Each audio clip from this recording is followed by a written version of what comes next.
Good day, my people. Welcome to AfrikaBibleTori, where I dey talk about Bible tori wey don last from generation to generation. And today, I go dey talk about the tori of Adam and Eve for Genesis chapter 3.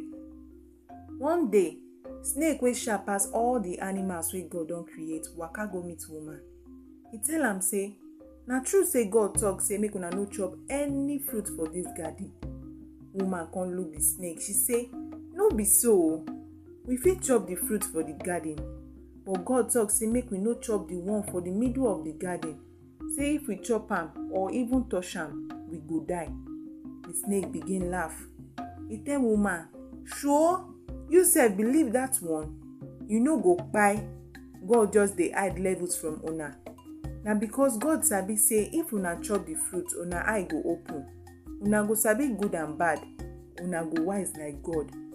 Woman come look the fruit again. It come dey make sense pass before. The thing dey shine. E be like correct jollof rice wey get turkey. She come reason say, e good make I sharp. So she pluck am chop. She come carry give Adam. The guy sef chop am like say na suya dem dey share. As dem chop finish, gbam, their eye open. And so dem begin see say dem no wear cloth o. Shame come catch dem. Dem rush use fig leaves use take cover body like wrapper. Later in the evening, when everywhere don quiet, breeze dey blow small small. God come dey waka for the garden. As dem hear God footstep, dem sharply hide inside bush because dem no wan make God catch dem. God come shout, Adam, where you dey? Adam answer, Baba God, I hear your voice, but I fear because I no wear cloth, so I hide. God come ask am, who tell you say you dey naked? Abi you don chop from the tree wey I tell you say make you no chop? Adam sharply push blade. No be me o, na the woman wey you give me chop. She give me the fruit and I chop. Baba God come turn face woman. Wetin you do? Woman no even waste time. She blame snake.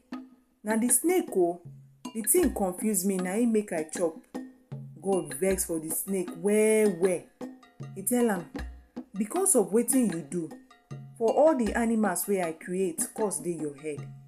You go dey crawl with your belle for ground forever and na sign you go dey chop. I go make you hate woman. Your pikin go still hate pikin wey woman born. Pikin wey woman born go mash your head and you go dey bite dem leg.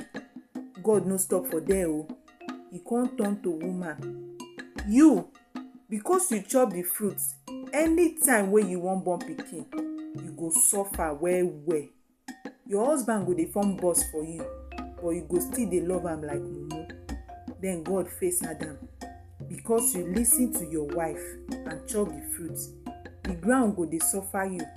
You go dey sweat like say you carry olumorok for head before you fit get food. Na hustle you go dey hustle till you enter ground, because na there I take make you and na there you go go back. Adam come call him wife Eve, because na she be the mama of everything wey dey alive. Na so God pursue dem comot for the garden. But before dem waka, God use skin make better cloth for dem, because that fig leaf wrapper wey dem tie no go last. Then God talk say, kai, man don become like us now. He sabi good and bad. If he chop the fruit of life, he go live forever. So God no wan make dem go chop that fruit. He come drive dem sharp comot for the garden. And he put one big angel wey carry sword wey dey comot fire for the gate of the garden, make dem no come back again. Na so Adam and Eve begin their hustle life for outside of the garden, and life no come soft for them again.